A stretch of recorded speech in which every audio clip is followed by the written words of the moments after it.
بسم اللہ الرحمن الرحیم۔ السلام علیکم ورحمۃ اللہ وبرکاتہ۔ عزیز طلباء، امید ہے خیریت سے ہوں گے اور فیڈرل بورڈ کلاس 10 نئے ایس ایل ایف بیس نیشنل بک فاؤنڈیشن بھی ساتھ پڑھ رہے ہوں گے۔ امید ہے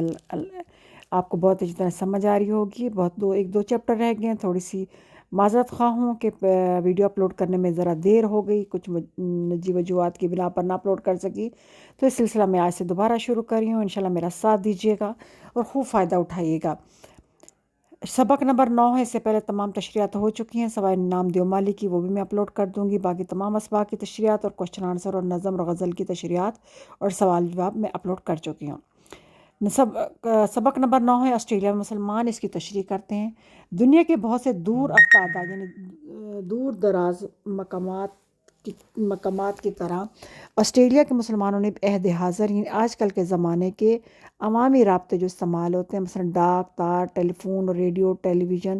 اخبارات اور رسائل کو تشہیر و اشاعت کا ذریعہ نہیں بنایا، یعنی ان کو مشہور نہیں کیا، یعنی ان کا استعمال نہیں کیا،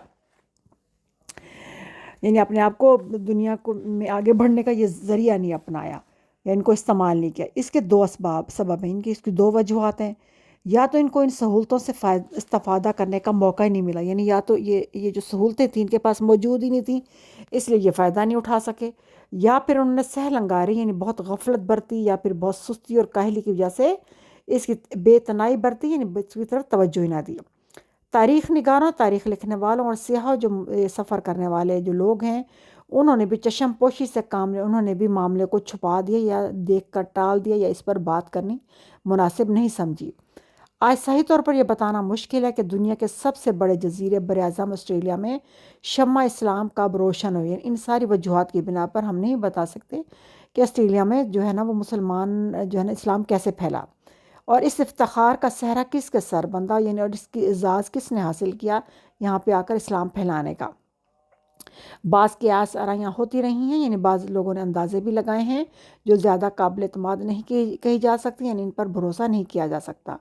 باہمہ یعنی اس کے باوجود یہ ماننا پڑے گا کہ رسول مقبول صلی اللہ علیہ وسلم کی رحلت یعنی وفات کے بعد خلفائے راشدین کے دور ہی میں مسلمانوں کی تبلیغی جماعتوں نے ایشیا، افریقہ اور مشرق بعید تک، یعنی یہ بھی کنٹری کا نام ہے، وہاں پہ دور دراز تک پھیلنا شروع کر دیا۔ اور یہ سلسلہ ایسٹ انڈیا یعنی ایسٹ انڈیز، یعنی ایسٹ انڈیز میں کون کون سے ملک شامل ہیں؟ انڈونیشیا اور ملایا کے کچھ عرصے بعد سے مسلمانوں کی تبلیغی جماعتیں اس سرزمین پر بھی پہنچ گئی ہوں گی، یہ اندازہ لگا رہے ہیں۔ اس اعتبار سے 6 صدی ہجری کا کوئی بھی اشرہ مقرر کیا جائے، یعنی 6 صدی ہجری میں کوئی اس کا 10واں حصہ کہا جائے کہ شروع کے 10واں حصہ، درمیان کا یا آخر کا، تو اس زمان میں اس بارے میں قابل قبول سمجھا جائے گا، یعنی بات مانی جائے گی کہ غلط بیانی یا مبالغہ آرائی کا احتمال نہیں ہوگا، یعنی غلط بات بتانے یا غلط معلومات دینے اور کسی بات کو مبالغہ آرائی یعنی بڑھا چڑھا کر یا جھوٹ بول کر بتانے کا اس میں شک نہیں کیا جا سکتا۔ افسوس اس بات کے کہ ابھی عوامی رابطوں سے بہت کم کام لیا جاتا ہے وہاں پہ، شاید اس لیے کہ ان رابطوں کا نظام غیروں کے ہاتھوں میں یعنی دوسرے لوگوں کے ہاتھوں میں یا انگریزوں کے ہاتھوں میں، یہ بھی کہہ سکتے ہیں، اور انہیں فروغ اسلام سے زیادہ دلچسپی نہیں، کیونکہ یہ نہیں چاہتے کہ اسلام سے جو ہے نا وہ زیادہ پھیلے، تو ان کو اس سے کوئی دلچسپی نہیں ہے، جو ایک قدرتی ہماری یہ قدرتی بات ہے۔ لیکن اگر حکومت وقت کی طرف سے کوئی رکاوٹ یا پابندی نہیں، یعنی اگر حکومت جو اس وقت موجود ہی ہوتی ہے اس ملک میں، اگر وہ اس بات پر پابندی نہیں لگاتی، تو افراد یا نجی انجمنیں یا لوگ یا نجی انجمن یعنی غیر سرکاری یا پرائیویٹ انجمن کہتے ہیں آرگنائزیشن، تو اس کو انجمن اردو میں بولتے ہیں، نجی انجمنیں یہ ذمہ داری اپنے سر پر لے سکتی ہیں۔ لیکن حکومت کو اگر کوئی رکاوٹ نہیں ہے کہ اسلام پھیلے یا نہ پھیلے، یا اسلام کیوں پھیل رہا ہے وہ اس بات پر پابندی نہیں لگاتی، تو جو لوگ ہوتے ہیں مسلمان یا پھر جو پرائیویٹ یا غیر سرکاری تنظیم میں ہوتے ہیں، انجمن ہوتے ہیں، وہ یہ اسلام پھیلانے کی ذمہ داری لے سکتے ہیں۔ کون نہیں جانتا کہ عوامی رابطوں کا فقدان ہو تو کوئی تحریک پوری طرح کامیاب نہیں ہو سکتی، یعنی یہ سب لوگ جانتے ہیں کہ اگر آپس میں عوام کا رابطہ نہ ہو، اور اس فقدان کا مطلب کمی، یعنی عوام کے آپس میں رابطوں میں کمی ہو، تو کوئی بھی تحریک پوری طرح جو ہے نا وہ کامیابی حاصل نہیں کر سکتی۔ تحریک کہتے ہیں مومنٹ، مل کر کسی ایک منصوبے پر کام کرنا۔ اور امت مسلمہ کا تصور، یعنی مسلمان امت کا جو تصور ہے، جو نظریہ ہے، جو خیال ہے، اس کے بغیر عملی جامہ پہن ہی نہیں سکتا، یعنی اس کے بغیر وہ مکمل ہو ہی نہیں سکتا، یا اس پر کام کیا جا ہی نہیں سکتا۔ اس کے بعد اگر ہم مسلمان ہیں اور مسلمان کی حیثیت سے اپنے معاشرے کو ترقی دینا چاہتے ہیں تو ضروری ہے کہ اسلام کو ایک عوامی تحریک کے اعتبار سے فروغ دیا جائے، اس کو ہم آگے پھیلائیں۔ رنگ و نسل یعنی رنگ اور نسل اور فرقہ واریت یعنی گروہ بندی کے تعصبات یعنی جھگڑوں کو ہم فراموش کر دیں، یعنی بھلا دیں، یا کم از کم خالص ذہن ہو جائیں، یعنی خالی دماغ، یعنی ان کو دماغ میں رکھیں نہ، ان کے بارے میں سوچیں نہ۔ اگر ہمیں معلوم ہو کہ کوہ ہمالیہ کی چوٹیوں یا بحر منجمد، یہ سمندر کا نام ہے،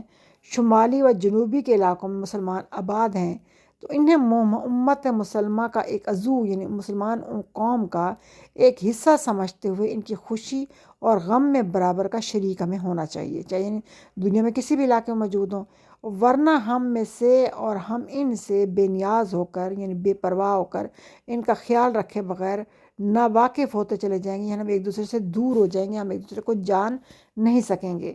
آسٹریلیا کے مسلمانوں کا جہاں تک تعلق ہے، باقی دنیا کے لوگوں نے ان کے ابتدائی قوائف یعنی جو شروع کی معلومات ہیں، تفصیلات ہیں، وہ معلوم کرنے کی بہت کم کوشش کی ہے۔ البتہ عہد حاضر یعنی موجودہ دور میں یا زمانے میں حالات سے کچھ واقفیت ہو گئی، یعنی معلومات مل گئی ہیں۔ اس کا صحرا بھی یعنی اس کا اعزاز بھی یا رتبہ بھی ان اسلامی جماعتوں اور جماعتوں کے وفاق کے سر پر یعنی ان کے ہیڈز جو ہیں، ان کے لیڈر جو ہیں، جو ان کے سربراہ ہیں، ان کے سروں پر ہے، جن کی تشکیل اسی صدی میں یعنی جن کو اس صدی میں جو ہے نا وہ بنایا گیا۔ تو یہ آپ کے پہلے صفحے کی آپ کی تشریح ہوگی۔ امید ہے آپ کو اس کو اچھی طرح سمجھ آئے گی۔ تھوڑے سے الفاظ مشکل ہیں اور ایکسپلینیشن جو ہے نا وہ یاد رکھیے گا، کیونکہ ہم خود بڑے ہیں تو ہمیں بعض اوقات ظاہر ہے سمجھ تو آ رہی ہوتی ہے، لیکن بعض اوقات اس آسان چیز کو جو ہے نا وہ بھی بتانا تھوڑا سا مشکل ہو جاتا ہے۔ تو اگر اس کو آپ 1 یا 2 دفعہ اچھی طرح سنیں گے تو ان شاء اللہ تعالیٰ جو ہے وہ آپ کو اچھی طرح جو ہے نا یہ تشریح یاد ہو جائے گی۔ اور جب آپ کو تشریح کرنی آئے گی، الفاظ معنی آئیں گے، تو ساتھ ساتھ آپ کو بیچ میں سے کوئی بھی سوالات کے جواب آ سکیں تو وہ بھی آپ کرنے کے قابل ان شاء اللہ تعالیٰ ہو سکیں گے، اس میں آپ کو مشکل پیش نہیں آئے گی۔ اس کے بعد جو ہے نا وہ اب نیکسٹ پیج پہ آتے ہیں، اس کی بھی تشریح ساتھ ساتھ کرا دیتی ہوں۔ یاد رکھیے گا تشریح آپ اچھی طرح کیجیے گا، کیونکہ آپ کا یہ 15 نمبر کا 16 نمبر کا جو ہے نا وہ سوال ہے، اور اگر آپ کو الفاظ معنی آتے ہوں گے تو آپ تشریح آسانی سے کرنے کے جو ہے نا وہ کر سکیں گے، ورنہ آپ کے لیے جب معنی نہیں آئیں گے تو آپ کے لیے مشکل ہو جائے گا کہ تشریح کیسے کرنی ہے۔ اب اس کے لیے سوال جواب یاد کرنے کی ضرورت نہیں ہے، وجہ سے آپ ایک دفعہ پڑھ بھی لیں تو آپ کے لیے کافی ہوگا۔ اگلے صفحے پہ چلتے ہیں۔ اندازہ لگایا گیا ہے کہ اس وقت آسٹریلیا میں 2.5 لاکھ کے قریب مسلمان آباد ہیں۔ ان میں سے بیشتر اکثر وہ ہیں جنہوں نے وہاں رہتے ہوئے اسلام قبول کیا۔ اس میں شک نہیں کہ مختلف فرقوں یعنی گروہوں اور جماعتوں سے تعلق رکھتے ہیں، یعنی وہ لوگ۔ یہ امر اطمینان بخش ہے، یعنی یہ بات تسلی بخش ہے ہمارے لیے کہ ان میں بڑی حد تک یکجہتی اور اتحاد کی فضا کا بھی، یعنی آپس میں یہ لوگ متحد ہیں۔ بعض دوسرے ملکوں کی طرح دینی عقائد کی بنیاد پر یعنی دینی عقائد کو لے کر ان میں تنازعات یعنی جھگڑے شاذ و نادر ہی نہ ہوتے ہیں، کبھی کبھار ہی ہوتے ہیں۔ جیسے ہمارے ملک میں شیعہ سنی کا اکثر جھگڑا ہوتا ہے تو یا بریلوی وغیرہ کا، تو ان لوگوں میں یہ نہیں ہوتے، ہر کوئی اپنے نظریے کے مطابق خود ہی زندگی گزارتا ہے۔ اس وقت آسٹریلیا کے طول و عرض یعنی ہر کونے کونے میں یا پورے ملک میں تقریباً 19 عوامی اسلامی ادارے قائم ہیں جو ایک وفاق میں منسلک ہیں، یعنی وفاق سے جڑے ہوئے ہیں۔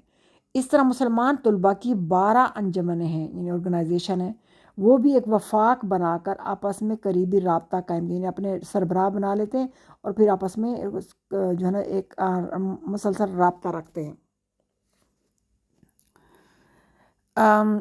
اول و ذکر کا نام یعنی جس کا ذکر پہلے ہو، یعنی سب سے پہلے ہم جو ذکر کرتے ہیں اس کا مطلب جب سے پہلے جو ذکر کرتے ہیں وہ ہے Australian federation of Islamic council, جس کو مختصر طور پر ایفک کہا گیا ہے۔ اور مؤخر ذکر یعنی جس کا ذکر بعد میں کیا جائے اور جس کے آخر میں ذکر جس کا نام لیتے ہیں، اور وہ ہے Australian federation of Muslim student ایسوسی ایشن، جس کو مختصر طور پر ایفسا کہا گیا ہے۔ ان دونوں میں مجموعی طور پر ملک کے 80% مسلمان یعنی ان آرگنائزیشن ان تنظیموں میں ایسوسی ایشن میں شامل ہیں۔ مسلمانوں کے بعض ایسے گروپ بھی ہیں جن کا الحاق ان دونوں میں سے کسی کے ساتھ نہیں، یعنی مسلمانوں کے بہت سے ایسے گروپ ہیں ان کے علاوہ کہ جو ان والے مسلم اسٹوڈنٹ ایسوسیشن یا Australian federation of Islamic council میں یہ لوگ شامل نہیں ہیں. الحاق کا مطلب یہ شامل نہیں ہیں، جڑے ہوئے نہیں ہیں، ان سے ان کا تو کوئی تعلق نہیں ہے. البتہ مسلمان طلباء کی 12 انجمنوں کے وفاق نے مسلمان نوجوانوں کے عالمی انجمن World Association of Muslim Youth مختصر وامی سے رابطہ قائم رکھا ہے. یعنی مسلمان طلباء کی 12 انجمنیں جو آسٹریلیا میں موجود ہیں، ان کے وفاق نے یعنی ان کے سربراہوں نے مسلمانوں کی جو نوجوانوں کی عالمی انجمن ہے جس کا نام world Association of Muslim youth, جس کو مختصر وامی کہا جاتا ہے، ان سے ان کے آپس کے تعلقات ہیں، رابطے ہیں. یہ عالمی انجمن ایفسا کو یہ عالمی انجمن یعنی جو یہ مسلم یوتھ ورلڈ ایسوسیشن ہے، یہ ایفسا کو جو ہے جو آسٹریلیا میں موجود ہے، اس کو حسب ضرورت مالی امداد بھی دیتی رہتی ہے، کیونکہ خود اس کے پاس چندوں کی رقم جمع ہوتی ہے وہ تمام اخراجات کو پورا کرنے کے لیے کافی نہیں ہوتی. کس کے پاس؟ ایفسا کی بات کریں کہ اس کے پاس جو رقم جمع ہوتی ہے وہ پوری نہیں ہوتی، تو یہ بڑی تنظیم اس کی مدد کرتی رہتی ہے. ایفسا نے وامی سے الحاق صرف مالی امداد کے پیش نظر کیا ہے. یعنی ایفسا نے وامی سے الحاق یعنی اس سے تعلق صرف مالی امداد کے لیے جو ہے نا وہ سامنے رکھ کر کیا ہے. خود وامی کے دستور عمل میں یہ مد شامل ہے، یعنی خود وامی کے آئین میں طریقہ کار میں یہ بات شامل ہے کہ وہ فروغ اسلام کے لیے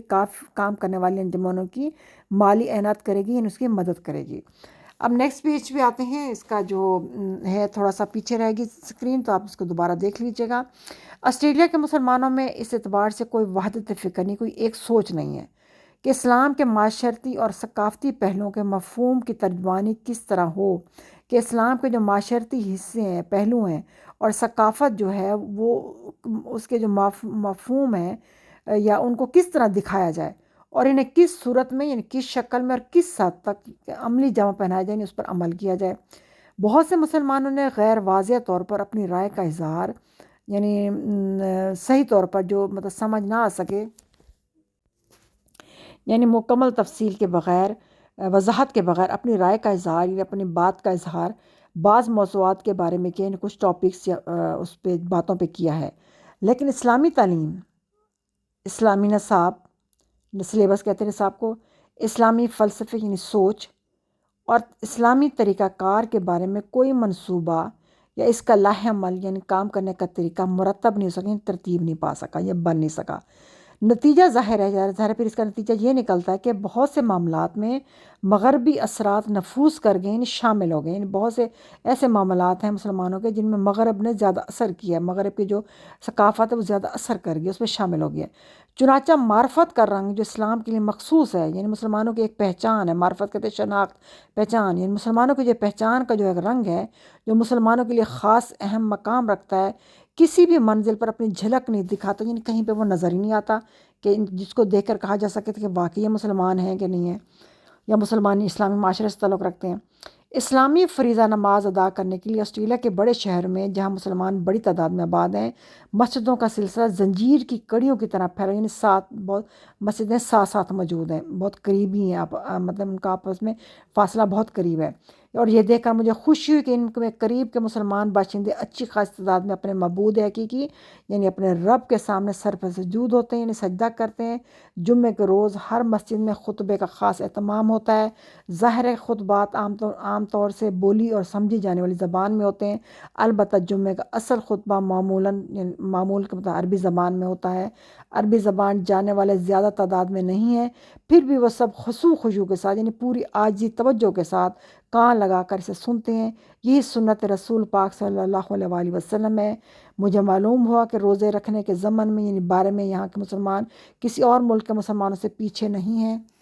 الفاظ دیگر یعنی دوسرے الفاظ میں کہا جا سکتا ہے کہ شمع اسلام ہر منزل میں پوری طرح اپنی کرنیں بکھیری ہے، یعنی اسلام کی جو روشنی ہے وہ جو ہے نا یہاں پہ جگہ جگہ جو وہ پھیل رہی ہے.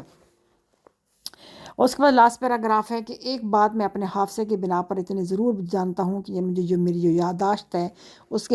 کو میں استعمال کرتے کہتا ہوں کہ 1860 میں آسٹریلیا میں جو پہلا مسلمان داخل ہوا اس کا تعلق پشاور سے تھا. اس سے پہلے پشاوری کے آنے کے بعد اس علاقے کی باکثر یعنی بہت سے لوگ آسٹریلیا گئے اور وہاں تعمیر میں انہوں نے حصہ لیا. انہی نے آسٹریلیا میں سب سے پہلے مسجد کی بنیاد رکھی جسے آج بھی حکومت نے محفوظ کر رکھا، یعنی بڑی حفاظت کے ساتھ رکھا ہوا ہے. اس کے بعد دنیا بھر سے مسلمان آسٹریلیا آئے. آج یہاں پاکستان، ہندوستان، ترکی، لبنان وغیرہ سے مسلمان آ کر آباد ہوئے ہیں اور ان کی بڑی تعداد ہے. اسی اعتبار سے آسٹریلیا کی مختلف ریاستوں میں مساجد و مینار بلند ہو رہے ہیں، یعنی وہاں پہ جو ہے نا مسجدیں بنائی جا رہی ہیں. امید ہے آپ کو یہ سبق اچھی طرح جو ہے نا وہ سمجھ آ گیا ہوگا. اس میں کوئی غلطی یا کچھ بھی جو ہے نا وہ جو چیز نہ سمجھے آپ کوشچن کر کے مجھ سے اس کے بارے میں پوچھ سکتے ہیں، تاکہ میں آپ کو تفصیلاً اس کے جواب آسانی کے ساتھ جو ہے نا وہ آپ سے رابطہ کر کے دے دوں گی. اللہ تعالیٰ آپ کو علم رزق میں برکت عطا فرمائے اور دین و دنیا کی بھلائی عطا فرمائے.